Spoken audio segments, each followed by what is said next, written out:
जब अर्थ सन के अराउंड घूमते रहती है, तो जब ये घूमती रहती है तो इसका कांटेक्ट सन से भी चेंज होते रहता है। इसी के रिजल्ट के अकॉर्डिंग हमारे यहाँ पर दिन और रात भी हुआ था, और इसी के अकॉर्डिंग हमारी जो अर्थ है इसके ऊपर सीजन्स भी चेंज हो रहे थे, इसके टेम्परेचर में भी चेंजेस हो रहे थे। और यही चेंजेस या जो भी सन और अर्थ का जो भी रिलेशन है राउंड घूमते घूमते रहने के बाद में जो भी चेंजेस होते हैं वो आज हम इस चैप्टर में पढ़ने वाले हैं। मतलब आज हम बात करने वाले हैं हमारे क्लाइमेट के ऊपर। दिन और रात का होना तो हम लास्ट चैप्टर में समझ ही चुके थे, तो आज के चैप्टर में हम समझने वाले हैं कि किस तरीके से अर्थ के ऊपर क्लाइमेट चेंज होते रहते हैं और उसका रीजन क्या होता है। तो गाइज आप लोग रेडी है पता करने के लिए कि भाई बारिश कैसे होती है, ठंड कैसे आती है और समर्स कैसे पड़ते हैं। तो चलिए स्टार्ट करते हैं।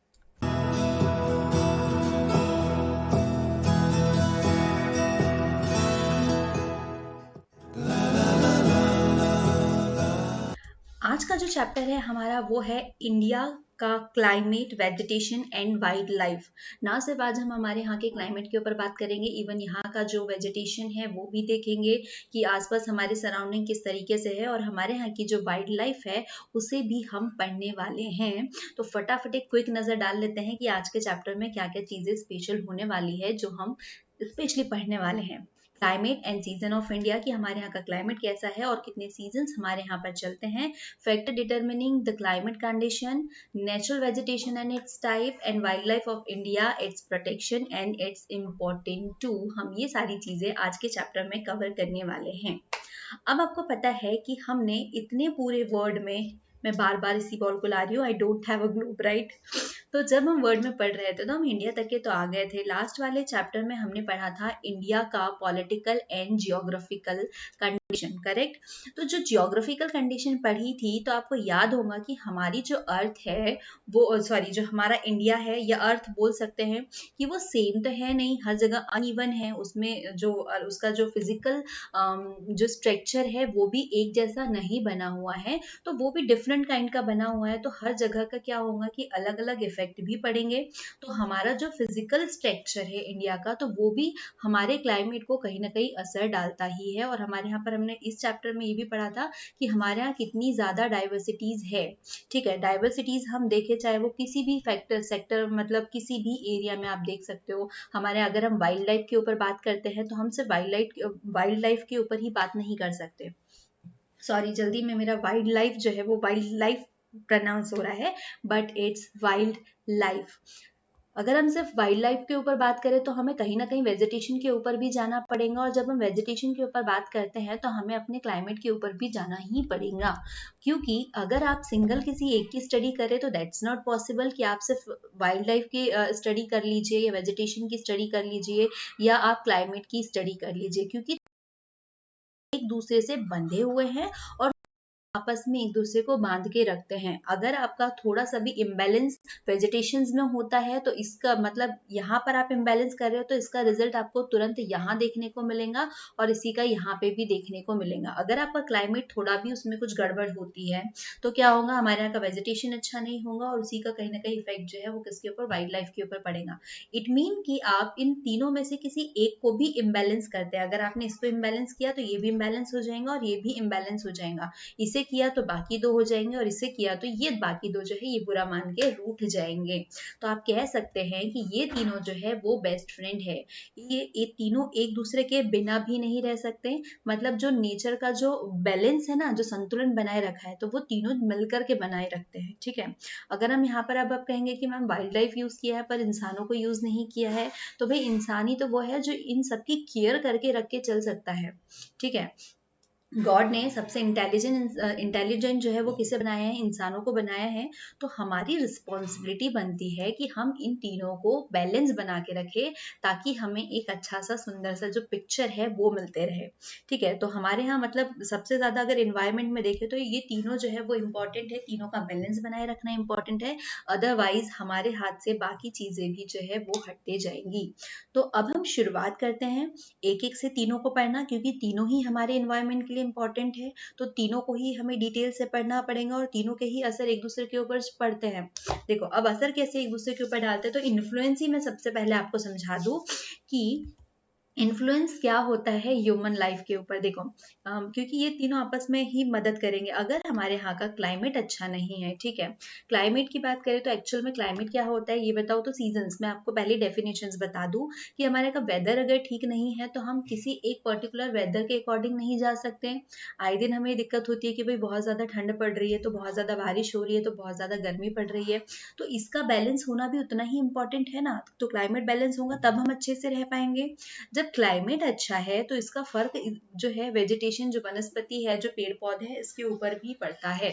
बहुत ज्यादा धूप होगी तो क्या होंगे, ये जल जाएंगे, सूख जाएंगे। बहुत ज्यादा बारिश होगी तो बारिश भी बहुत अच्छी नहीं है, बहुत ज्यादा ठंड पड़ेगी तो भी ये सर्वाइव नहीं कर पाएंगे। सेम यही चीज इनके लिए भी है, ठीक है। अगर यहाँ पर वाइल्ड लाइफ के अंदर बैलेंस नहीं बना हुआ है, अगर ये लोग कोई भी नहीं रहे तो ये चीजें भी इम्बैलेंस हो जाएंगी दोनों, है ना। अगर भी मान लो कि एक शेर जंगल से, कहते हैं ना कि अगर एक शेर हट गया, एक जंगल में एक भी शेर नहीं है तो वहां क्या होगा। तो भाई अगर शेर नहीं है तो शेर जिन चीजों का शिकार करता है, जिनकी वो हंटिंग करता है, तो वहां पे उन लोगों की पॉपुलेशन बढ़ जाएंगी। वो पॉपुलेशन बढ़ जाएंगी तो ऑटोमेटिकली हमारे लिए खतरा क्रिएट करने वाले हैं।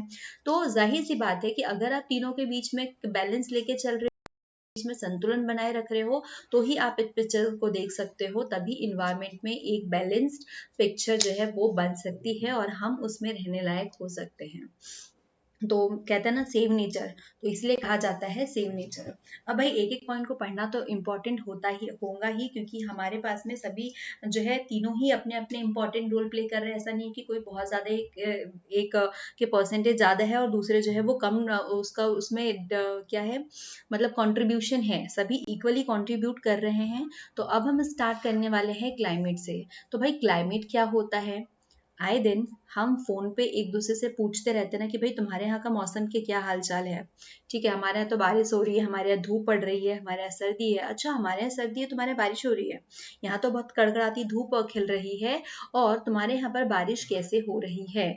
जी हाँ, आप मेरी इन्हीं टर्मिनोलॉजी से मतलब मेरी जो बातें हैं इसी से आप समझ सकते हैं कि मैं क्लाइमेट जो है उसको बता रही हूँ कि सीजन को ही आप क्लाइमेट या वेदर को ही आप क्लाइमेट बोल सकते हो। सबसे पहले मैं वेदर की डेफिनेशन आपको क्लियर कराऊं। देखो जो वेदर होता है तो हमारे यहाँ पर अभी हम एकदम एक कंडीशन है जहाँ पे हम जो भी फील कर रहे हैं, अगर हमें तुरंत में सर्दी लग रही है तो हम कहते हैं कि ये सर्दी है, लेकिन थोड़े ही टाइम बाद में क्या होता है, सूरज आ जाता है और उसके बाद में क्या हो जाएगा, हमें बहुत गर्मी लगती है। तो वेदर वो है जिस तरीके का एटमॉस्फेयर आप अपने इन्वायरमेंट में फील कर रहे हैं, जो टेम्परेचर आप फील कर रहे हैं। ठीक है, अगर सूरज की किरणें कम पड़ रही है, वो एकदम कोल्ड है, तो वहां पर आप कहेंगे कि हमें ठंड फील हो रही है। अगर वहीं पे अगर आपको गर्मी हो रही है तो आप कहेंगे कि बहुत गर्मी हो रही है। तो ये जो वेदर है इसी को वेदर कहेंगे, इस टेम्परेचर को ही। तो ये पल पल में बदलता है, ऐसा नहीं है कि एक ही मतलब कंटिन्यू रह रहा है। तो ये जो है जैसे कि अभी दिन में जो है वो बहुत बारिश हो रही है, शाम को बारिश कम हो जाती है, तो इस तो हम इसे कहते हैं वेदर। और वेदर जो है वो लंबे समय तक के बना हुआ रहता है, तब हम उसे कहते हैं क्लाइमेट, राइट। तो हमारे यहाँ का जो क्लाइमेट है, जो जलवायु है, वो कैसे बन जाती है, जैसे 3 महीना हमारे यहाँ ठंडी पड़ी रहती है। अब हमारे यहाँ अक्टूबर से शुरू हो जाएगा, ठीक है, अक्टूबर नवंबर जो है ठंड पड़ना शुरू हो गई है। तो कंटिन्यूअसली एक ही जो वेदर है वो है। ठीक है, आज भी ठंड लग रही है, कल भी ठंड लग रही है, परसों भी लगेंगी। मतलब अब ये अक्टूबर से लेकर के आप उधर जनवरी फरवरी तक के आपको कंटिन्यू ठंड लगने वाली है। तो ये वेदर जो है वो कंटिन्यू चल रहा है, एक लंबे ड्यूरेशन के लिए है। तो तब आप इसे क्या कहेंगे कि भाई ये अभी यहाँ का क्लाइमेट ऐसा है, यहाँ का सीजन ऐसा है, तब आप इसे कह सकते हो। जब वेदर एक लंबे समय तक के स्टे करता है तो उस वेदर को आप मेहमान न बोल के क्या कह देते हो, आप उसे क्लाइमेट का नाम दे देते हो। हमारे यहाँ पर अगर हम क्लाइमेट्स के ऊपर बात करें तो हमें कभी सर्दी लगती है, तो कभी हमारे यहाँ बहुत तेज धूप निकला हुआ होता है, कभी बादल छाए हुए होते हैं, तो कभी बारिश भी होती है। तो पल पल में ये चीजें जो है वो बदलते रहती है, एक जैसी कुछ भी नहीं रहती। ठीक है, the weather is the state of atmosphere at a place over a short period of time. It change almost daily and even within hours, right. कभी भी वो चेंज होते रहता है, ठीक है, वो ऐसा बहुत लंबे समय तक के नहीं है, लेकिन जैसे ही वो लंबे समय तक के बना रहता है तो आप उसे क्लाइमेट बोल देते हो। Climate is the average weather condition of a place over a long period of time. There are several factor with in influence. ठीक है, अभी हम बहुत सारे फैक्टर्स जो है उसको इन्फ्लुएंस जो करते हैं वो भी पढ़ने वाले हैं, लेकिन उसके पहले हम सीजन्स को देख लेंगे। ठीक है, ये एवरेज कितना होता है, मतलब जो इसका एवरेज अबाउट है 30 ईयर्स मतलब मान सकते हैं, लॉन्ग पीरियड। अब हम बात करते हैं कि हमारे यहाँ के सीजन्स कितने कितने प्रकार के होते हैं। ओके, एक सेकेंड पहले मैं उसके पहले कुछ और हम लोग क्लाइमेट से रिलेटेड बात कर ले कि भाई ये जो क्लाइमेट है वो हमें किस तरीके से इन्फ्लुएंस करते हैं। तो देखो, जो क्लाइमेट है तो वो हमारे इन्वायरमेंट का बहुत ही इंपॉर्टेंट और फंडामेंटल एलिमेंट है, one of the important fundamental element of our environment, क्योंकि ये आपको ह्यूमन लाइफ को तो इन्फ्लुएंस कर ही कर रहा है, सिमिलरली प्लांट की जो लाइफ होती है उसे भी करता है। ह्यूमन लाइफ के साथ में एनिमल प्लांट सबको भी ले सकते हैं, क्योंकि प्लांट की वो फॉरेस्ट में जो है एनिमल्स रह रहे हैं तो आप उसको भी ले सकते हो। क्योंकि देखो, वेदर जैसे जैसे चेंज होता है तो ह्यूमन लाइफ के ऊपर भी उसके इफेक्ट पड़ते रहते हैं। हम एग्रीकल्चर जो है हम मोस्ट ऑफ कल्टीवेट करते हैं, जो हमारी क्रॉप्स होती है वो हम अलग अलग क्या होता है, अलग अलग कंट्री में अलग अलग तरीके के क्रॉप्स करते हैं, क्योंकि हर जगह का क्लाइमेट जो होता है वो अलग अलग होता है। यदि आप इंडिया में ही देखें तो जहाँ का जैसा जो जिस तरीके का माहौल होता है, मतलब मौसम, उसके हिसाब से करते हैं। जैसी बारिश आने लगती है हम कोई फसल लगा देते हैं, फिर कुछ टाइम बाद वो हट जाती है, जिसके लिए हमको कम टेम्परेचर चाहिए, उसके अकॉर्डिंग हम फसल लगाते हैं। तो हम गर्मी में एक अलग फसल लगाते हैं, ठंड में अलग होती है, और बारिश के अकॉर्डिंग हमारी फसलें अलग अलग होती है। और यही रीजन है कि जो कंट्री है उसके the variety of climate off season India experience is amazing, and that this has resulted in a variety of crops being cultivated in different part of the country. ठीक है, जितने भी क्लाइमेट के सीजन्स होते हैं different different, तो इसीलिए हमारे पास में बहुत सारी वेराइटी के क्रॉप्स भी होते हैं, जैसे कि रबी फसलें आप अभी आगे चैप्टर में पढ़ेंगे ही कि अलग अलग फसलें किस किस सीजन में लगाई जाती हैं। ठीक है, और जो इंडिया का मानसून है या जो इंडिया का क्लाइमेट है उसे monsoon climate, that's very important, ये पूछा भी जाता होना चाहिए कि इंडिया की का जो क्लाइमेट है वो किस टाइप का है। तो the climate of India can be called as the tropical monsoon climate, right. हाँ, तो जो मैं मेन बात पे आ रही थी, मेन मुद्दे पे आ रही थी कि जो हमारा क्लाइमेट है वो हमें किस तरीके से इन्फ्लुएंस करता है। ठीक है, आप समय के साथ 3-3 महीने जब 4-4 महीने जब जो वेदर्स चेंज होते रहते हैं तो उसके इफेक्ट भी हमारे ऊपर आते ही आते हैं। हम बहुत ज़्यादा गर्मी सहन नहीं कर सकते, हम बहुत ज़्यादा ठंड सहन नहीं कर सकते, हम एकदम बारिश में भी नहीं रह सकते। लेकिन अगर बारिश नहीं हुई तो हमारे प्लांट्स ग्रो नहीं करेंगे, पानी नहीं मिलेगा। अगर गर्मी नहीं हुई तो क्या होगा कि ठंडी से तो हम पगला जाएंगे, ठंड नहीं हुई तो हम गर्मी वाला टेम्परेचर नहीं सहन कर पाएंगे। तो ये एक दूसरे का जो है ना, इनमें भी बैलेंस बना हुआ रहना बहुत जरूरी है। आप किसी एक ही क्लाइमेट को फेस नहीं कर सकते। जिस तरीके से हमने वाइल्ड लाइफ, क्लाइमेट एंड जो वेजिटेशन का कॉम्बिनेशन देखा था, जो उनका बैलेंस देखा था कि वो एक दूसरे के साथ तालमेल बना के बैठते हैं, सिमिलरली सीजन्स में भी ऐसा होता है। कोई एक पर्टिकुलर सीजन और वेदर आपको मतलब आपकी लाइफ के लिए हार्मफुल हो सकता है। क्लियर। अब हम बात करें कि इंडिया में सीजन्स कितने प्रकार के होंगे, क्योंकि हम पर्टिकुलरली इंडिया की ही बात कर रहे हैं सभी चीज इसमें। तो इंडिया में जो सीजन्स होते हैं उसे हम 4 टाइप में डिवाइड करते हैं। ठीक है, summer season, monsoon season, winter season और and fourth one is autumn season. ठीक है, अब ये सीजन्स कैसे कैसे हैं उसको भी हम डिटेल में एक एक करके पढ़ेंगे। समर सीजन में क्या होता है कि वेदर बहुत हॉट नहीं होता है, मानसून में बारिश होती है, विंटर्स में वेदर कोल्ड होता है, और एंटम में क्या होता है कि जितने भी प्लांट शेड्स होते हैं वो छोड़ जाते हैं। ठीक है, देयर लीव्स। ठीक है, अब हम इसको डिटेल में पढ़े कि कौन सा क्या होता है। अब जैसे मैंने आपको बताया था कि जो भी सीजन है तो उसका मतलब सीधा डायरेक्टली रीजन कहीं ना कहीं हम मान सकते हैं कि हमारी जो अर्थ है वो उसका जो राउंड लगा रही है, तो उसके रिलेशन सन और अर्थ के रिलेशन के ऊपर भी डिपेंड करता है। ठीक है, अगर सन की डायरेक्ट रेज जो है, देखो सन की डायरेक्टली रेज इसके ऊपर पड़ रही है। ठीक है, ये वाला पोर्शन है, मतलब यहाँ पर हम ऐसा मानते हैं ना कि ये जो है वो दिन वाला पोर्शन जा रहा है, तो भाई ये एक लंबे, हमने क्या कहा कि ये 365 डेज में एक राउंड कंप्लीट कर रहा है। तो जब सन की रेज इसके ऊपर डायरेक्टली डायरेक्टली आने लगती है, पड़ने लगती है, मतलब ये पोर्शन जो है वो बहुत गर्म रहने वाला है। तो क्या होता है कि जब ऐसा फील होने लगता है, ये गर्म गर्म जाता है, तो ये वाले जो पीरियड होते हैं इसको क्या कहते हैं, हम समर कहते हैं। कहते हैं, ठीक है। विंटर वाला लगा हुआ है बोर्ड पे, लेकिन हम समर की बात कर रहे हैं, ठीक है। तो यहाँ पे टेम्परेचर जो रहता है वो बहुत हाई हो जाता है, ठीक है, बहुत गर्म हो जाता है, हॉट हो जाता है। तो ये वाला हमारा क्या हो जाता है, इस टाइम में हमारे यहाँ समर्स हो जाते हैं, ठीक है। लेकिन इस वाले पोर्शन में डायरेक्ट रेज नहीं पड़ रही है, ठीक है। तो यहाँ पे जब डायरेक्ट रेज नहीं आती है या धीमी धीमी आती है, तो हम देखते हैं ना विंटर्स में सूरज बहुत कम कम निकलते हैं, रेनी सीजन्स में सूरज हमें बहुत कम दिखाई देता है बादलों से घिर जाने के कारण। तो उस टाइम में क्या होता है कि हमारे यहाँ पर जो जितनी रेज आनी चाहिए वो नहीं आ रही है। तो उस वक्त क्या होता है, as compare to summers, right. तो वहां पे क्या होता है, इससे जब ये कम हो गया तो यहाँ पे टेम्परेचर जो है वो लो होने लगता है, वो कोल्ड होता है, और उसकी वजह से क्या होता है, हमें ठंड फील होती है। क्लियर। तो अगर हम विंटर या कोल्ड सीजन के बारे में पढ़े तो the season begins in December and last till February, जो मैंने अभी आपको जस्ट बताया था, अक्टूबर, मतलब लगभग अक्टूबर से ऑलमोस्ट स्टार्ट हो जाता है ठंड लगना, ठीक है। तो दिसंबर से फरवरी तक के लगभग ये सीजन जो है वो चलते रहता है, और इस टाइम में बहुत ज्यादा लो टेम्परेचर होता है, ठीक है। North very low temperature are recorded in north India during this period. तो नॉर्थ इंडिया में बहुत कम टेम्परेचर इसलिए रिकॉर्ड हो जाता है सबसे ज्यादा, क्योंकि नॉर्थ इंडिया जो है वहां पर पूरे हमें पता है आइस स्नो वाला कवर्ड है वो। क्लियर। वहां पे तो नॉर्मली भी टेम्परेचर लो ही रहता है। क्या temperate cyclone occur in winter in the north and western region. अगर हम समर्स की बात करें तो मैंने रीजंस तो आपको दोनों के बता दिए कि भैया समर और विंटर जो है उसके रीजंस क्या हो रहे हैं, ठीक है। तो समर्स कब होते हैं, मतलब यहाँ पर एकदम हॉट वेदर होगा, क्योंकि सन जो है वो डायरेक्टली इफेक्ट कर रहा है इस टाइम में, ठीक है। उस टाइम ऐसा होता है ना, हमें आधे घंटे में प्यास लगती है, हम बाहर नहीं घूम सकते ज्यादा ज्यादा, हम मतलब बिना किसी स्कार्फ के या कुछ बाहर घूम ही नहीं सकते। तो इवन दिन में तो घूम ही नहीं सकते, क्योंकि हमें पता है कि जब 12 वाला टाइम होता है तब तो सीधे रेस पड़ती है हर दिन, तो वो नून आफ्टरनून वाला टाइम हो जाता है, और जब एकदम टेम्परेचर हाई हो तब तो हमारी बैंडी बजना पक्का है। The season extend from March to May, ठीक है। मार्च में और से मई के बीच में क्या होता है, ये सीजन चलते रहता है, मतलब ये यूं बात करें फेब के एंड तक के शुरू हो जाता है ना।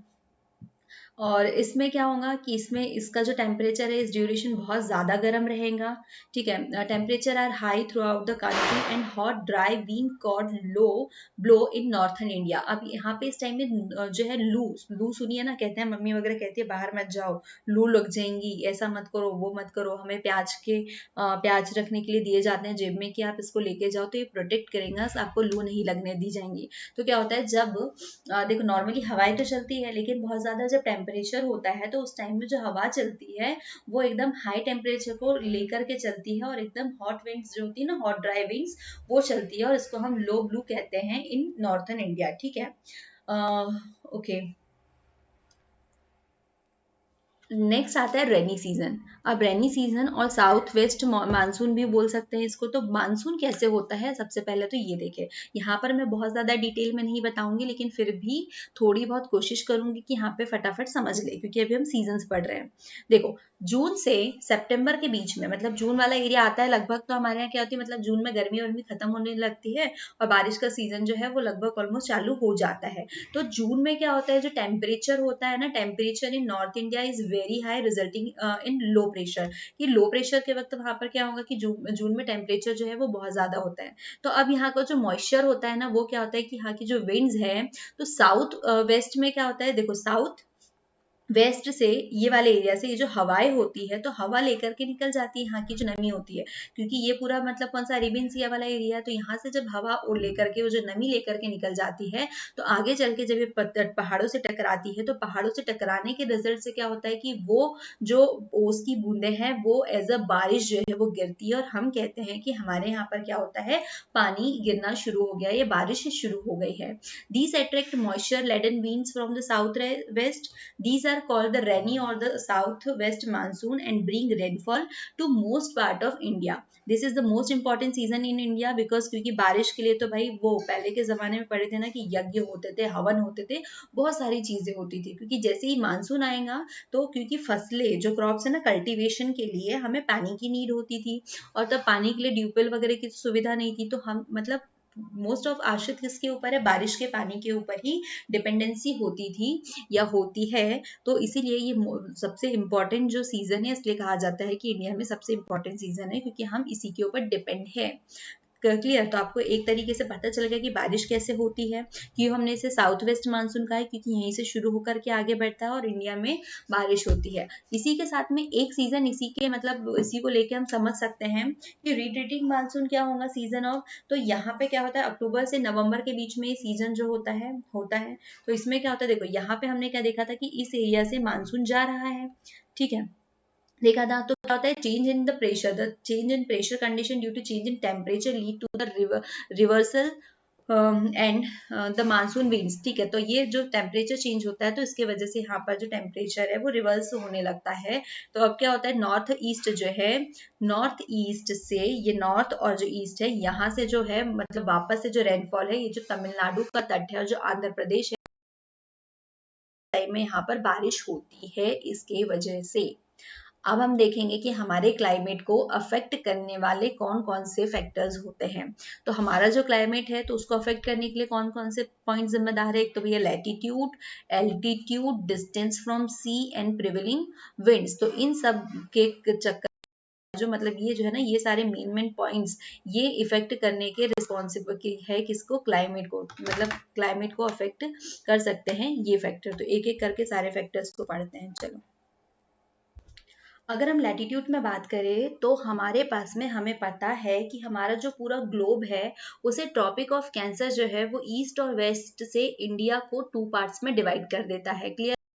जब हम देखें तो देखो इंडिया में ये 2 पार्ट्स में डिवाइड कर देता है, इक्वली पार्ट्स में डिवाइड हो जाता है। तो ये वाले जो जोन्स है, ठीक है, ये जो दोनों जोन है, अगर सपोज देखो ये इंडिया है और यहाँ पे जब इसने ट्रॉपिक ऑफ कैंसर ने इसे 2 पार्ट्स में डिवाइड किया है तो यहाँ पर 2 जोन बन गए हैं। तो ये जो ट्रॉपिकल जोन होते हैं, ठीक है, एक तो साउथर्न ट्रॉपिकल जोन हो गया और एक नॉर्थर्न ट्रॉपिकल जोन हो गया। तो ये जो ट्रॉपिकल जोन होते हैं मतलब इतना वाला जो एरिया होता है यहाँ पर टेम्परेचर जो होता है जनरली बहुत ज्यादा हाई होता है। तो लैटिट्यूड का भी इफेक्ट पड़ता है हमें, हमारा जो क्लाइमेट है उसके ऊपर, क्योंकि जो भी लैटिट्यूड, ये चेंज हो गया एक सेकेंड, तो यहाँ पर ये वाला तो इसके आजू बाजू लैटिट्यूड्स के दोनों साइड में जो जोन्स बने हुए हैं तो वहां पे मोस्टली जो टेम्परेचर है वो बहुत ज्यादा हाई होता है। अगर अब हम बात करें एल्टीट्यूड की कि भाई एल्टीट्यूड किस तरीके से मदद करता है, मतलब इफेक्ट करता है, तो एल्टीट्यूड जो है, एल्टीट्यूड मींस क्या हो गया, हाइट हो गया, ठीक है। तो हाइट आपने देखा होगा कि जब हम एकदम हाईएस्ट पॉइंट पे पहुंचते हैं, टॉप पे जाते हैं, तो वहां पर हमें ऑक्सीजन की कमी होती है। मींस वहां पे क्या होता है कि जो हवा है वो कम होने लगती है। और क्या होता है, जैसे जैसे हम हाइट पे जाते हैं हमें ठंड लगने लगती है, क्योंकि नीचे जो प्लेन सरफेसेस होते हैं, मोस्टली जो प्लेन सरफेस होते हैं यहाँ पर टेम्परेचर जो होता है वो क्या होता है, हॉट होता है। और जैसे जैसे आप ऊपर चढ़ने जाते हैं, ऊपर चढ़ते जाते हैं, तो यहाँ पे टेम्परेचर कोल्ड होने लगता है, मतलब वहां पे बहुत ठंड लगती है। यही रीजन है कि जब हम मार्च अप्रैल में भी जम्मू कश्मीर सॉरी वैष्णो देवी जाते हैं तब हमें वहां पर ठंड ही लगती है। या हम कश्मीर में चले जाए, कहीं जाए, तो हम जैसे जैसे वहां पर ऊपर चढ़ने लगते हैं तो हमें वहां पे ठंड फील होने लगती है, लेकिन जब हम नीचे रहते हैं तो हमें वहां पर बहुत गर्मी होती है। This is due to the lapse rate in which the temperature काहे जल्दी जल्दी चेंज हो रहे भाई, ठीक है। Temperature drop by the about 6 after an extend of 1 kilometre. देखो जो प्लेसेस होते हैं माउंटेन के वो कूल बहुत ज्यादा मतलब ठंडे होते हैं। देन ठीक है, जितने भी हिल स्टेशन हम जाते हैं ना देखने के लिए, मतलब हिल स्टेशन घूमते हैं, तो वहां देखते हैं कि वहाँ बहुत ज्यादा ठंडक बनी हुई रहती है। शिमला मनाली हो गया, ऊटी हो गया, महाबलेश्वर हो गया, तो ये सारे जगह इसलिए यहाँ पर हमेशा मतलब पूरे साल भर में भी यहाँ पर ठंडी बनी हुई रहती है, क्योंकि ये हाइटेड है और टेम्परेचर भी यहाँ पर कम होता है। Remain cool through out the year even during the hot summer month, ठीक है, यहाँ पर भी ये कूल ही बने हुए रहते हैं। अगर हम नेक्स्ट फैक्टर देखें जो इफेक्ट करता है तो वो करता है डिस्टेंस फ्रॉम द सी। जो डिस्टेंस होता है सी से उससे ऊपर भी होता है, एक सेकेंड देखो जो बड़ी बॉडीज होती है, मतलब जो बड़ी वाटर बॉडीज होती है, तो इसका भी मतलब सीज जो होते हैं अरेबियन सी या बे ऑफ बंगाल जो है, तो इनका भी इफेक्ट कैसे पड़ता है। जो प्लेन वाली बॉडीज होती है, जो प्लेन होते हैं, लैंडफॉर्म्स होते हैं, तो ये हमेशा गर्म बने रहते हैं, क्लियर, क्योंकि यहाँ पर सीधे सीधे क्या होता है, यहाँ पर जो मतलब सनरेज आती है तो ये इसको ऑब्जर्व मतलब नहीं कर पाते, वहां पर वो उसी को मतलब उसी के ऊपर जमा है और बना क्या रहता है, गर्म ही रहता है। और जो सनरेज यहाँ पर आती है, मतलब जो सन के इस पे मतलब जो वाटर बॉडीज पे आती है, तो क्या होता है, ये ऊपर ऊपर गर्म हो जाते हैं। रात में जैसे ही होता है तो क्या होता है, पानी है तो भाई इसे टेम्परेचर इसका क्या कर देते हैं, ठंडा कर देते हैं। तो इसका मतलब क्या हुआ कि इसके नियरेस्ट जो रहेगा तो वो भी कूल बना ही रहेगा ना, ऑलमोस्ट। तो इसीलिए क्या होता है कि हम जब पेनिसुलर जो प्लेट्यूज है इसके आसपास देखते हैं तो यहाँ पर क्या होता है, हमारे पास में दो क्या है, इधर बे ऑफ बंगाल, इधर क्या है अरेबियन सी है। तो इससे क्या होता है कि यहाँ पर जो टेम्परेचर है वो थोड़ा इक्वल बना रहते हैं क्लाइमेट्स में, ठीक है। मतलब इतना ज्यादा इफेक्ट नहीं होता है, जैसे हम एमपी में भी रहते हैं तो हमें सब बहुत कम मतलब मौसम की मार झेलनी पड़ती है, करेक्ट। तो यहाँ पे थोड़े कम प्रॉब्लम्स होते हैं। ये अगर हम इधर साइड में देखें, इधर मतलब जो नॉर्थ वाले साइड में देखें, नॉर्थ वेस्ट में, तो यहाँ पर क्या होता है कि यहाँ पर हमें ज्यादा समर जो होते हैं वो एक्सपीरियंस करने पड़ते हैं। क्लियर। तो जो नियरेस्ट होते हैं इनके, तो वहाँ पर टेम्परेचर जो है वो थोड़ा इक्वल बना हुआ रहता है। विंड्स की बात करें तो विंड्स भाई ये भी इक्वली मतलब पार्टिसिपेंडेंट है, क्योंकि जैसे हवा चलती है तो हवा भी बदलती है। कई बार जब बारिश होती है हम बोलते हैं ना कि पानी अगर हवा चल जाएंगी तो पानी उड़ जाएगा, पानी निकल जाएगा, ठीक है। ठंडी हवा चल रही है, गर्म हवा चल रही है, तो ये भी इक्वली हमारे जो सीजनल विंड्स होती है, मतलब जब ठंडी होती है तो बहुत ठंडी ठंडी हवा चलने लगती है, गर्मी आती है तो बहुत ज्यादा गर्म, कहते हैं ना लू वाली जो हवा चलती है, तो वो लू वाली हवा चलने लगती है, तो उससे क्या होती है, बहुत ज्यादा गर्माहट होती है। तो ये हवा भी अपना इक्वली रोल प्ले करती है क्लाइमेट को इफेक्ट करने में, ठीक है। तो ये जो विंड्स है वो भी इसमें आ गई। The monsoon wind which are seasonal winds which are seasonal in nature blow between July to September bringing rain to most part of the country, ठीक है। मतलब क्या होता है कि जब हवा जाती है तो हवा क्या करके जाती है इस साइड से, मतलब जो साउथ वेस्ट समर होते हैं तो उसमें मानसून में, तो ये नमी लेकर के जाती है, और नमी ले जाके ऊपर से क्या करती है, पहाड़ों से टकराने के बाद में यहाँ पर बारिश कराती है। क्लियर। अब हम बात करते हैं नेचुरल वेजिटेशंस के ऊपर। हमारा नेक्स्ट टॉपिक आ गया है, क्योंकि हम इन्वायरमेंट के हर एक फैक्टर के ऊपर बात कर रहे हैं, तो हमने क्लाइमेट को तो देख लिया, तो क्लाइमेट का कैसे असर वेजिटेशंस पे होता है, ये स्पेशली पहले तो हम नेचुरल वेजिटेशंस जो है वो क्या होते हैं, कितने टाइप के हैं, हम इसी को पढ़ेंगे।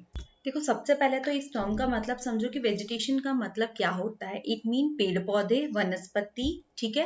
मतलब जहाँ पे बहुत ज्यादा पेड़ पौधे हैं, बहुत ज्यादा प्लांट्स है, तो it is called vegetations, right. तो अब नेचुरल वेजिटेशन का मतलब क्या हुआ। देखो, नॉर्मली हम हमारे घरों में जब हम मतलब प्लांटिंग करते हैं तो क्या होता है कि हम अपने हाथों से पेड़ पौधे लगाते हैं, जो कल्टिवेशन होते हैं, तो वहां पे क्या होता है कि आप खुद प्लांटिंग करते हो। लेकिन नेचुरल वेजिटेशन में ये होता है कि यहाँ पर विदाउट ह्यूमन इंटरफेरेंस के यहाँ पर ये प्लांट जो है वो ग्रो होते हैं। आप जंगलों को देखते हो तो फॉरेस्ट को जब देखते हो तो वहां पर के एक एक फॉरेस्ट जाके इंसान वहां पे एक एक पेड़ लगा के आता है, नहीं ना। तो ये जो होते हैं फॉरेस्ट वगैरह, ये सारे कहलाते हैं नेचुरल वेजिटेशंस, राइट, क्योंकि यहाँ पे ये विदाउट इंटरफेरेंस ऑफ ह्यूमन ये ग्रो होते हैं। लेकिन हाँ, जब ह्यूमन जो है वो वहां पर इंटरफेयर करता है तो उसका उसका रिजल्ट क्या होता है, डिफॉरेस्टेशन, राइट। जंगलों में आग लगने लगती है, जंगल का पेड़ पौधे कटने लगते हैं, तो ये ह्यूमन इंटरफेरेंस है। अगर वहां पे नहीं होता है तो ये नेचुरल वेजिटेशंस कहलाते हैं। इवन हाँ, वही कहलाते हैं डेफिनेशन। तो क्या हुई कि जो अपने आप पेड़ पौधे लगते हैं तो हम उसे ही नेचुरल वेजिटेशन। अब ये डिपेंड करता है कि कौन से पेड़ किस टाइप के होंगे, वहां के क्लाइमेट के ऊपर, वहां पे है, क्योंकि हर एक जो प्लांट होता है वो अलग अलग क्या करता है, उसकी अलग अलग प्रॉपर्टीज होती है, उसकी अलग अलग क्या कहना चाहिए, गुण होते हैं, जिसकी वजह से वो ग्रो करते हैं। किसी को बहुत ज्यादा पानी लगता है, किसी को बहुत कम पानी लगता है, किसी को ज्यादा सन की नीड होती है, किसी को कोई विंटर्स में होता है। तो इस तरीके के भी हमने क्या किया, नेचुरल वेजिटेशंस को डिवाइड कर दिया, क्योंकि हमने देखा कि उनकी नीड्स क्या है, ठीक है। Different type of natural vegetation हाँ, dependent on different temperature and rainfall conditions, ठीक है। टेम्परेचर वही कि किसी को सनराइज चाहिए, किसी को विंटर सीजन चाहिए, किसी को रेनी सीजन चाहिए, तो ये डिपेंड करता है उनकी किस्म के ऊपर। अब इसके अकॉर्डिंग हमने क्या किया कि हमारे जो नेचुरल वेजिटेशंस होते हैं तो इसको डिवाइड कर दिया 5 टाइप्स में, ठीक है। Tropical evergreen forest, then deciduous forest, then thorn forest and. अब इनके नाम तो ऐसे टफ टफ वाले पढ़ लिए हैं, कुछ तो मुझे प्रोनाउंस करते नहीं बन रहे हैं, लेकिन हम इसकी डेफिनेशन अच्छे से समझेंगे, साथ ही देखेंगे कि इस टाइप के जो फॉरेस्ट है वो कहाँ पर पाए गए हैं। तो मैं आपको पहले एक बार फिर से क्लियर करा दूं कि देखो, इंडिया जो है वो इतना बड़ा है, ठीक है। अब इंडिया की जियोग्राफिकल कंडीशन अलग अलग है। हमने ये भी देख लिया कि हाँ की जो टेम्परेचर या क्लाइमेट है वो भी डिफरेंट डिफरेंट है। तो इन सब के का जैसा टेम्परेचर होगा, जैसी उसकी कंडीशन होगी, तो डिपेंड करता है कि वहां पर उस टाइप के मतलब जो वेजिटेशन होंगे, वो फॉरेस्ट होंगे, वो अवेलेबल होने वाले हैं। कि जिन फॉरेस्ट को ज्यादा सन चाहिए, मतलब टेम्परेचर ज्यादा चाहिए, वो वहां होंगे, जिन्हें कम चाहिए तो वो कहीं और होंगे। तो इसीलिए हमने इसको अपनी सहूलियत में डिवाइड कर दिया है। तो अब हम स्टार्ट करने वाले हैं ट्रॉपिकल एवरग्रीन फॉरेस्ट से। ठीक है, अब ट्रॉपिकल एवरग्रीन फॉरेस्ट की आपको इमेज जो है वो स्क्रीन पे दिख रही है। देखो कितनी ज्यादा झाड़ियां बनी हुई है, कितनी ज्यादा ग्रीनरी है। तो हमने बात की है कि एवरग्रीन, राइट, एवरग्रीन वो हमेशा ग्रीन रहेंगे, वो हमेशा फलते फूलते बहुत घनी आबादी में रहेंगे। मतलब ये इतने ज्यादा होते हैं, एकदम झाड़ियों में, एकदम हद, वो टीवी में देखना बहुत घने घने जंगल होते हैं जहाँ पे डाकू को ऐसे छिपे हुए होते हैं, पता भी नहीं चलता है। ठीक है, तो ये इसी टाइप के जो है मल्टी लेयर्ड होते हैं, बहुत ज्यादा यहाँ पे टाइप के प्लांट्स होते हैं, हार्बर टाइप, बहुत सारे टाइप्स के प्लांट्स होंगे। यहाँ पे बहुत सारे डिफरेंट काइंड ऑफ एनिमल्स भी आपको देखने को मिलेंगे। अब भाई हमने बात की है मल्टी सॉरी एवरग्रीन। ठीक है, हमेशा ग्रीन रहने वाले हैं, तो डेफिनेटली इन्हें पानी की भी बहुत ज्यादा नीड होगी। तो ये प्लांट जो है उस एरिया में होते हैं जहां पर 200 सेंटीमीटर से ज्यादा एनुअल जो है रेनफॉल होता है, बारिश होती है, more than 200 centimetre annual rainfall. तो क्योंकि बारिश की नीड होंगी, क्योंकि एनी टाइम ये ग्रीन रह रहे हैं, इट मीन कि उन्हें ज्यादा पानी की नीड है, तो ये हमेशा इनको पानी की आवश्यकता रहती ही होंगी। तो जहां पे भी जिस भी एरिया में 200 सेंटीमीटर से ज्यादा बारिश होती है, वहां पर हमें ट्रॉपिकल एवरग्रीन फॉरेस्ट देखने को मिलते हैं। ये बहुत मल्टी लेयर्ड होते हैं, यहाँ पे बहुत ज्यादा पेड़ पौधे हैं, मतलब लेयर लेयर पे चलते रहती है। ठीक है, सनराइज जो है इतनी ज्यादा यहाँ पर ये मतलब लेयर्ड है कि सनराइज यहाँ पर कभी कभी सनलाइट जो है वो पहुंच ही नहीं पाता है। ठीक है, sunlight does not reach the ground. ठीक है, क्योंकि इतनी ज्यादा लेयर है ना कि जमीन पे कभी मतलब ये इन्हीं पे आ जाता है, तो जमीन पे कभी इस पे सनलाइट जा नहीं पाता है। अब ये वाले प्लांट्स कहाँ पर पाए जाएंगे, मतलब ये जो फॉरेस्ट है आप अंडमान निकोबार में देखेंगे, जो आइसलैंड हम लोगों ने लास्ट टाइम पढ़े हुए थे, वेस्टर्न घाट में, मतलब अंडमान निकोबार तो ये हो गए, यहाँ पर आइसलैंड मिल गए। ठीक है, इधर मिल गया ना, ओके, ये अंडमान निकोबार यही हो गया। अब हम किसकी बात करें, जो घाट देखे थे हमने, ठीक है, दोनों जो घाट है उसमें, तो हम कहाँ पर बात करें, वेस्टर्न घाट की, तो वेस्टर्न घाट में भी ये देखने को मिलेंगे। Coastal line of peninsular India जो है, ये जो सेंटर पे है, वहां पे भी देखने को मिलेंगे। Greater Assam region in the north east, तो यहाँ पर जो असम वाला रीजन आता है, यहाँ पे भी हमें ट्रॉपिकल एवरग्रीन फॉरेस्ट को देखने को मिलेगा। अब नाउ इट्स योर ड्यूटी कि आप मुझे मैसेज सॉरी कमेंट्स में करके बताएंगे कि इसमें कौन कौन से प्लांट है जो इम्पोर्टेंट है, जो हमें पता होना चाहिए कि इस ट्रॉपिकल एवरग्रीन फॉरेस्ट में कौन कौन से इंपॉर्टेंट प्लांट जो है वो रहते हैं। क्लियर। अब हम नेक्स्ट फॉरेस्ट की ओर बढ़े, तो हमारा नेक्स्ट फॉरेस्ट है ट्रॉपिकल डेसिडियस फॉरेस्ट। भाई अब ये क्या भला होती है, तो ये वाले जो फॉरेस्ट होते हैं, ये मैं बता दूं कि लकीली हमारे एमपी में भी है, यूपी में देखने को मिलेंगे, छत्तीसगढ़, उड़ीसा और महाराष्ट्र। वो वाले जो एवरग्रीन फॉरेस्ट हमने देखे थे, तो वो थे 2 सेंटीमीटर, मोर देन 2 सेंटीमीटर जो है वहां पे जहाँ बारिश हो रही है उस वाले एरिया में। अब ये वाले जो फॉरेस्ट होते हैं, ये कहाँ पर पाए जाएंगे, जहाँ पे 70 to 200 सेंटीमीटर के बीच में बारिश होती है, तो यहाँ पर वो वाले जो ये वाले जो फॉरेस्ट है वो पाए जाते हैं। इस फॉरेस्ट की स्पेशलिटी क्या है कि यहाँ पे क्या होता है कि एक मतलब 6 to 8 वीक्स में ये होता है कि जब समर्स होते हैं, तो यहाँ के जो पेड़ जो प्लांट्स है, जो पेड़ है, वो अपनी लीव्स छोड़ देते हैं। जो कहते हैं ना पतझड़ का मौसम आ गया है, तो बस ये वही पतझड़ का मौसम है, पेड़ अपने पत्तों को छोड़ देते हैं। ठीक है, the trees of the forest type shed 8 weeks in dry summer में ये लोग इनको छोड़ देते हैं। इसे हम मानसून फॉरेस्ट स्प्रेड भी कहते हैं। ठीक है, they are also called the monsoon forest and spread over the region receiving rainfall between 200 centimetre and 70 centimetre, मतलब 200 to 70 के बीच में जो होता है ना, इस बीच में जहां पर बारिश होती है इतने सेंटीमीटर की, तो वहां पर इस टाइप के जो प्लांट्स है वो पाए जाते हैं, ये फॉरेस्ट पाए जाते हैं। अभी फॉरेस्ट कहाँ कहाँ पर मिलेंगे हमको, तो हमने अभी देखा कि एमपी में भी मिलेंगे, यूपी में भी मिलेंगे, छत्तीसगढ़ में मिलेंगे, उड़ीसा में, महाराष्ट्र में। तो जो ब्लैंक पेपर आप हर चैप्टर वाइज बना रहे हो, ठीक है, मैंने आपसे क्या कहा है कि हमें हर एक चैप्टर में या हमें जो भी हम सब्जेक्ट पढ़ रहे हैं तो उसमें हमें मैपिंग यूज करनी ही करनी है। अब क्या होगा कि बहुत सारी खिचड़ी पक जाएंगी, इतने सारे मैप्स कैसे साथ साथ में लेके चलेंगे, पढ़नी तो उसी मैप में इतनी सारी चीजें, तो आप एक मैप में तो सारी चीजों को डन नहीं कर सकते, बहुत ज्यादा खिचड़ी हो जाएगी। तो अब हमें क्या करना है, हम जो भी चैप्टर पढ़ रहे हैं तो उसमें हम 2 मैप लेके चलेंगे, ठीक है। जितने भी चैप्टर पढ़ रहे हैं, जैसे कि अभी हम ये क्लाइमेट वाला चैप्टर पढ़ रहे हैं तो इसमें हम क्लाइमेट वाला डालेंगे, तो ये इसमें लिख देंगे अपने उस चैप्टर के नोट्स में स्टार्टिंग में चिपका दे या हम उस बुक में चिपका दे, ठीक है। तो ये आपकी मैपिंग वाली बुक भी साथ में बनते हुए चल जाएंगी। तो आप जैसे कि यहाँ पर ये वाला जो मैप बना हुआ है, तो आप फॉरेस्ट वाला मैप बना रहे हो तो आप इसमें डाल देंगे, जैसे कि एमपी में आया डाल दोगे ट्रॉपिकल डेसिडियस फॉरेस्ट पे पाए जाते हैं, यहाँ का क्लाइमेट कैसा है, ठीक है। उड़ीसा में ये फॉरेस्ट पाया गया है, यूपी में ये फॉरेस्ट पाया गया है। तो ऐसी चीजें आपकी इजी होते जाएंगी और हमें बहुत ज्यादा प्रॉब्लम भी नहीं होगी चीजों को समझने में, ठीक है। तो चलो अब बढ़ते हैं हम हमारे नेक्स्ट फॉरेस्ट की ओर, जो कि है ट्रॉपिकल थॉर्न फॉरेस्ट। अब ट्रॉपिकल थॉर्न फॉरेस्ट क्या होते हैं, तो एकदम जो कांटेदार से होता है ना, मतलब scrub are the forest okay, tropical thorn forest and scrubs are forests that found in north and western part of the country including semi arid area Gujarat, Rajasthan, Uttar Pradesh, Chhattisgarh, Haryana. देखो इसी से लोकेशन देख के हमें पता चलेगा कि ये वाले जो है इन्हें ज्यादा बारिश की आवश्यकता नहीं है। तो जहाँ पे 70 सेंटीमीटर से भी कम की बारिश होती है, less than 70 centimetre annual rainfall जो होता है, वहां पर इस टाइप के जो फॉरेस्ट है वो पाए जाते हैं। थोड़े से क्या कहना चाहिए, रूखे से जो पेड़ पौधे लगते हैं ना वो वाले, तो कुछ समय बाद में सूख भी जाए, ठीक है। मध्य प्रदेश में भी है ये, ओके। इसका जो स्ट्रक्चर होता है वो डिजर्ट, ठीक है, स्क्रब लाइक डिजर्ट स्ट्रक्चर होते हैं, यही मैं बताना चाह रही थी। क्लियर। तो ये वाला, हाँ, तो मैंने अभी आपको जस्ट बताया था ना कि थोड़े कांटेदार टाइप के जो होते हैं वो वाले यहाँ पर होते हैं ट्रॉपिकल थॉर्न फॉरेस्ट में। जो थोड़ा सा इसका जो स्ट्रक्चर होता है इस टाइप के, थोड़े से कांटेदार कांटेदार टाइप के होते हैं, तो ये थॉर्नस में होता है। और ये कहाँ पाए जाते हैं ये भी पता है। इसमें हर एक फॉरेस्ट में आपको 2 चीजें क्या इंपॉर्टेंट रखनी है। एक तो यहाँ का जो क्या है, देखो सबसे पहले उस फॉरेस्ट की स्पेशलिटी कि वहां पर किस टाइप के प्लांट्स है, ठीक है। जो प्लांट्स है वो वाले, ठीक है, जो है वो सबसे पहले देखना है। सेकंड क्या देखना है आपको वहां पे, भाई ये तो बहुत ज्यादा आगे हो गया। प्लांट्स देखने हैं, देन वहां पे जो रेनफॉल है वो क्या है, ठीक है।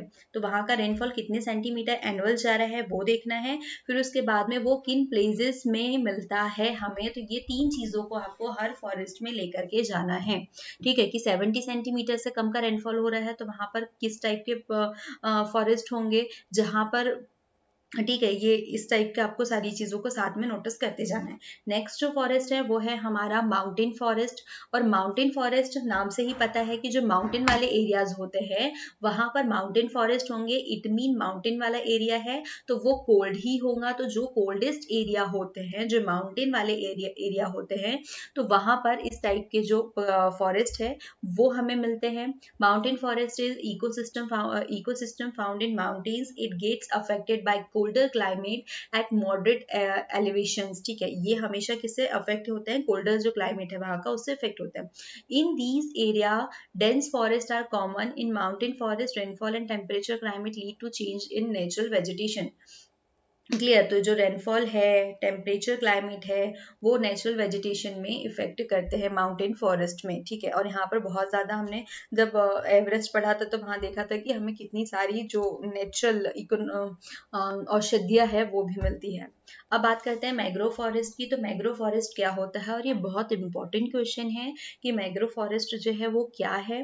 देखो जहां पर क्या होता है कि नदियों का पानी निकलता है, ठीक है, और जो समुद्र, जो सी वाले एरियाज होते हैं, सी, तो वहां पर क्या होता है कि वहां खारा पानी होता है। और जहां पे नॉर्मल पानी और खारा पानी दोनों मिल जाते हैं तो ऐसी जगहों पर होते हैं मैंग्रोव फॉरेस्ट, राइट। आपको हमेशा ये इंपॉर्टेंट है, याद रखेंगे इसकी डेफिनेशन कि मैंग्रोवन कहाँ होते हैं और किस तरीके, मतलब इनकी क्या स्पेशलिटीज होती है। तो जहां पर दोनों टाइप का पानी मिल, तो यहाँ पर मैंग्रोवन पाया जाता है और इनमें इतनी वो होती है सहन शक्ति, बोलना चाहिए एबिलिटी, कि ये जो नमक वाला खारा पानी है इसको ये सहन कर सकते हैं, ठीक है। इसमें सरवाइव कर सकते हैं, ये इस हार्श कंडीशन में भी ये रह सकते हैं। और मैंग्रोवन है तो ये भाई बहुत ज्यादा इकोनॉमिकली भी हमें बहुत मतलब काम के हैं और क्या इकोलॉजिकली भी काम के हैं, क्योंकि इसके मतलब आपको क्या कहना चाहिए, इकोनॉमी डेवलप करने में ये मैग्रो 1 हेल्पफुल है।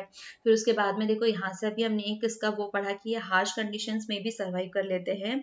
इट मीन ये जो इकोलॉजी है उसके लिए भी बेनिफिशियल है, तो इसको बढ़ावा दिया जाता है।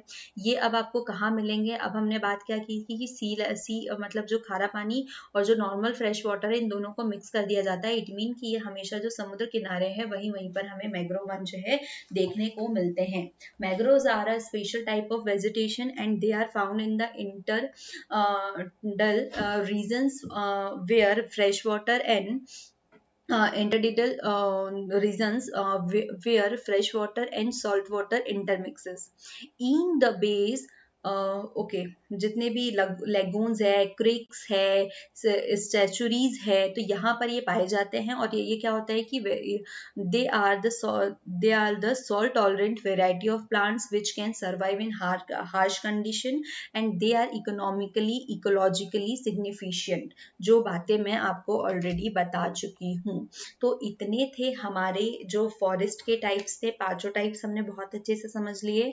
और मैं उम्मीद करती हूँ आपसे भी कि आपको ये पांचों टाइप के जो फॉरेस्ट है ये समझ में आए होंगे। अब ये आ गए तो अब हम देखते हैं कि फॉरेस्ट की क्या इम्पोर्टेंस है।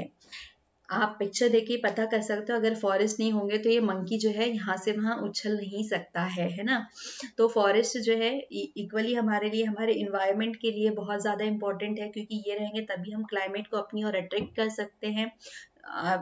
अभी आपने शायद पढ़ा भी होगा और आगे हम पढ़ेंगे कि कैसे इनका रोल होता है रेनफॉल के लिए। क्लियर। तो अब हम जो फॉरेस्ट ऑफ इम्पोर्टेंस की जो फॉरेस्ट की जो इम्पोर्टेंस है, सॉरी फॉरेस्ट की इम्पोर्टेंस वो देखते हैं। देखो फॉरेस्ट है, इतने सारे टाइप के आपने फॉरेस्ट देखे हैं, तो ये हमने क्या देखा कि हमेशा ये रेनफॉल के अकॉर्डिंग भी होते हैं, टेम्परेचर के अकॉर्डिंग भी होते हैं। भाई देखो फॉरेस्ट की इम्पोर्टेंस तो समझाने का कोई वो ही नहीं होता है, क्योंकि हम हर किसी को पता है कि एक प्लांट आपकी लाइफ में कितना मेजर रोल प्ले करता है। ठीक है, अगर हम उसके डायरेक्टली यूजेस देखें तो वो भी, और इनडायरेक्टली देखें तो भी। डायरेक्टली ऊपरी तौर पे आप देखोगे कि पेड़ पौधे ही आपकी हवा को अट्रैक्ट करते हैं आपके साइड में, राइट। आपको खाने पीने के लिए पानी अट्रैक्ट करके, ये सारी चीजें कौन प्रोवाइड कराता है? फॉरेस्ट ही। पेड़ पौधे, अगर हम डिटेल में फॉरेस्ट के ऊपर बात करें तो इकोनॉमिकली कितना ज्यादा बेनिफिट प्रोवाइड कराते हैं ये हमारे लिए। ठीक है, अगर हम इनडायरेक्टली देखें तो भाई आपका जो इन्वायरमेंट है इसको क्लीन रखने में भी तो काम करता है ये। हम इतनी सारी 130 करोड़ जो जनसंख्या है, इतने सारे लोग कार्बन डाइऑक्साइड भी तो रिलीज करते हैं भैया, तो ये ऑब्जर्व करने का काम भी तो यही करता है। हमें डेली तौर पे ऑक्सीजन की नीड होती है, तो हमें ये ऑक्सीजन प्रोवाइड करने का काम भी कौन करता है? पेड़ पौधे ही तो करते हैं। तो फॉरेस्ट हमारे लिए इंपॉर्टेंट हुए कि नहीं हुए? अगर हम इकोनॉमी के सेक्टर में देखें तो क्योंकि इंसान जो है वो पैसे से ज्यादा अट्रैक्ट होता है, तो फॉरेस्ट ही हमें इकोनॉमी भी प्रोवाइड कराते हैं, मतलब फॉरेस्ट ही नहीं, फॉरेस्ट भी कराते हैं, सॉरी। 1/3 जो एरिया है लैंड का, वो देखो forest cover about 1/3 of the earth, 1/3 of the earth land area and essential to health of the earth environment. Environment की जो हेल्थ है उसको भी कहीं ना कहीं प्योरीफाई करने का काम भी हमारा जो फॉरेस्ट है वही करता है, इन्वायरमेंट का। ठीक है, जैसे कि trees and forest absorb the store much of carbon dioxide. ठीक है, कार्बन डाइऑक्साइड को ले रहा है ये, और हमें क्या दे रहा है? ऑक्सीजन दे रहा है, that otherwise would be contributing to climate change. अगर ये कार्बन डाइऑक्साइड का ही लेवल अगर हमारे एटमॉस्फेयर में बढ़ जाए तो ये हमारे लिए हार्मफुल होगा। यकीन मानिए कि हमारे इन्वायरमेंट की जो एक एक एक्टिविटी है, जो नेचर की एक एक एक्टिविटी है, तो ये हमारे कहीं ना कहीं बेनिफिट के लिए ही है। ठीक है, बैलेंस को बनाए रखते हैं। अगर ये बैलेंस बिगड़ा तो कुछ ना कुछ अनहोनी तो होनी ही है, जो हम आए दिन देखते रहते हैं। Forest are home to about 80% of remaining terrestrial biodiversity. हमारी जो बायोडाइवर्सिटी है वो भी इसी में है। देखो पूरे जितने जानवर है, एनिमल्स है, वो भी इसी में तो निवास कर रहे हैं। और मैंने आपको बताया था कि अगर एक जंगल से एक शेर हटा दिया जाए तो हमारे क्या हाल होंगे। ठीक, बहुत सारे लोमड़ी, चीते, यही सारे बढ़ जाएंगे, और इतने ज्यादा बढ़ जाएंगे कि फॉरेस्ट से हट के कहाँ आ जाएंगे ये हमारे जो पॉपुलेशन वाला एरिया है वहां पर भी ये एंटर कर देंगे। तो ये इस इम्पोर्टेंट है, मतलब रोल जो है कितना इम्पोर्टेंट रोल प्ले करता है फॉरेस्ट, ये आप सभी को पता है। मैंने एकदम एक एक दो दो जो ऊपर ऊपर के तौर पे वो बताए हैं, लेकिन आपको बहुत सारे पढ़ने हैं जो डिटेल में भारी भरकम रखे हुए हैं। कंजर्वेशन ऑफ फॉरेस्ट क्या होते हैं? देखो, फॉरेस्ट की इंपॉर्टेंस तो हम समझ लिए हैं कि फॉरेस्ट हमारे लिए कितने ज्यादा इंपॉर्टेंट है। हर एक सेक्टर में मतलब ये आपके लिए इंपॉर्टेंट रोल प्ले करते ही करते हैं। तो अब क्या होता है कि जो इंसान है अपने लालच के लिए या अपने प्रॉफिट के लिए क्या होता है, फॉरेस्ट को हटाने में लगे रहते हैं। जैसे कई लोग जो है यहाँ के लगे हुए बड़े के लिए जाते हैं, लकड़ी लेने के लिए जाते हैं। तो यहाँ से क्या होता है, इसकी वजह से फॉरेस्ट जो है वो खत्म होते जा रहे हैं। ठीक है, डिफॉरेस्टेशन जो हो रहा है वो होते जा रहा है। तो अब बचाना है, क्योंकि फॉरेस्ट में तो वाइल्ड लाइफ रह रहे हैं, इन्हें बचाना है, हमारे क्लाइमेट को सेव करना है। और हमने क्या बात की थी कि सभी एक दूसरे के ऊपर इंटरडिपेंडेंट है, सभी एक दूसरे को बैलेंस करके चलते हैं। तो एक भी पहिया अगर गड़बड़ा गया ना गाड़ी का, तो पूरी गाड़ी जो है वो चलनी बंद हो जाएंगी। तो ये पहिया जो है इसको भी सही रखना जरूरी है। तो जब फॉरेस्ट हट रहे हैं तो इसका कंजर्वेशन करने के लिए ह्यूमन द्वारा कुछ ना कुछ एक्टिविटीज कराई जाती है, जिससे कि फॉरेस्ट को बचाया जा सके, कुछ एफर्ट्स लगाए जाते हैं। It is called conservation of forest. ठीक है, अब इसके डिफॉरेस्टेशन को बचाने के लिए मतलब बहुत सारी ऐसी जो क्या कहना चाहिए, पॉलिसीज लेकर के आए गए हैं, बहुत सारे जन जागरूकता जो अभियान होते हैं वो लेकर के आए जाते हैं, जिनकी वजह से जिसकी जिसकी हेल्प से हम क्या करते हैं, मतलब जो फॉरेस्ट है उसको बचा सकते हैं। लेकिन फॉरेस्ट को बचाने का जिम्मा सिर्फ हमारी गवर्नमेंट का नहीं है, इवन ये हर एक इंसान का है। मतलब एवरी सिंगल पर्सन जो है उसकी रिस्पॉन्सिबिलिटी बनती है कि वो फॉरेस्ट को बचाने में मदद करे, क्योंकि इंसान ही तो वहां जाकर के खत्म कर रहे हैं। तो वही अगर जागरूक हो जाए, वही सतर्क हो जाए, वो उसको इम्बेलेंस ना करे, तो प्रॉब्लम ही क्रिएट नहीं होंगी। देखो, the effort made must be conserved. ठीक है, we should not only check deforestation but also promote afforestation by organizing one महोत्सव involving local people। यहाँ पे local people का भी उतना ही हाथ होना चाहिए। Government has set up a forest research zoo because it's rich biodiversity। uh, in institute of Dehradun to manage and protest India's vast forest cover. मतलब गवर्नमेंट की तरफ से भी बहुत सारी जो पॉलिसीज है इनको प्रोटेक्ट करने के लिए की जाती है, जो जिसके जिसके तहत मतलब जैसे कि अभी बताया कि वन महोत्सव लाया जाता है, जिसमें नॉर्मल पीपल के तहत भी उसमें क्या होता है कि पेड़ पौधों को बढ़ाने में लगाने का बढ़ावा दिया जाता है और इनको प्रोटेक्ट किया जाता है। बहुत सारी ऐसी पॉलिसीज आई है जिसमें मतलब बैन किया हुआ है फॉरेस्ट को, मतलब पेड़ पौधों को काटना, वहां पे जानवरों को अपने इधर के ले जाके चराना। और कोई इसके अगेंस्ट काम करता है तो इनके ऊपर पनिशमेंट भी लगाए गए हैं। तो ये सब कदम जो है वो कंजर्वेशन ऑफ फॉरेस्ट के लिए उठाए गए हैं, जो काफी हद तक के सही भी है। हाँ जी, तो अब हम आ जाते हैं वाइल्ड लाइफ के ऊपर। वाइल्ड लाइफ जो है वेजिटेशन के जस्ट बाद में रखा है, क्योंकि कहीं ना कहीं ये आपस में भी मेल खाते हैं। हालांकि तीनों चीजें एक दूसरे के ऊपर डिपेंड तो करती ही है। अभी हमने वेजिटेशन में पढ़ा था कि फॉरेस्ट में बहुत डिफरेंट टाइप ऑफ जो है काइंड ऑफ जो है एनिमल्स जो है वहां पे रहते हैं, ये उनका घर है, उनका गृह निवास है। ठीक है, तो जब हम जंगल की बात करते हैं तो वहां पर हमें बहुत सारे एनिमल्स मिलते हैं और यहीं पर ये रहते भी है। और भाई हमारा इंडिया जो है वो किसी भी मतलब किसी भी एरिया में पीछा नहीं है, तो हमारे यहाँ पर भी वाइल्ड लाइफ काफी अच्छी है। और इसीलिए हमारी जो इंडियन जो वाइल्ड लाइफ है, ये बायोडाइवर्सिटी है, इसको जेनेटिक बायो जू भी कहा गया है। एकदम विशाल जू जहाँ पे बहुत सारे जानवर जो है वो पाए जाते हैं। और हमारे यहाँ एक्चुअल में ट्रूथ है कि हमारे यहाँ बहुत सारे मतलब कहना चाहिए कि हमारे यहाँ बहुत डिफरेंट काइंड ऑफ जो है जानवर जो है एनिमल्स है वो निवास करते हैं फॉरेस्ट में। अगर हम बात करें सुंदरवन की, तो सुंदरवन जो है वो किसका होम है? बंगाली टाइगर्स का। ठीक है, Sundarban are a home of royal Bengal tiger. They are also found in foothills of the Himalaya. मतलब पूरे इंडिया में अगर हम बात करें तो वाइल्ड लाइफ जो है वो बहुत अच्छा खासा बायोडाइवर्सिटी जो है वो फैली हुई है, और वो अपनी स्पेशलिटी के साथ भी है। जैसे कि अगर आप सुंदरवन की बात करें तो वो फेमस है वहाँ के रॉयल बंगाल टाइगर्स के लिए। ठीक है, रॉयल बंगाल टाइगर्स की बात करें तो फिर वो हिमालय में भी आपको मिलेंगे, जो कि नेशनल एनिमल है। फिर उसके बाद में the snow leopard is found in the high altitude of Himalaya. Himalaya का जो स्नो हिमालय के जो एल्टीट्यूड्स है, हाई एल्टीट्यूड्स देखे तो वहां पर आपको स्नो लेपर्ड्स भी देखने को मिलेंगे। तो हमारे यहाँ की जो डाइवर्सिटीज है उसमें आप बहुत सारी प्रजातियों को देख सकते हो, ठीक है। और हर एक एरिया जो है वो अपने अपने किसी ना किसी विशेष एनिमल के लिए फेमस भी है।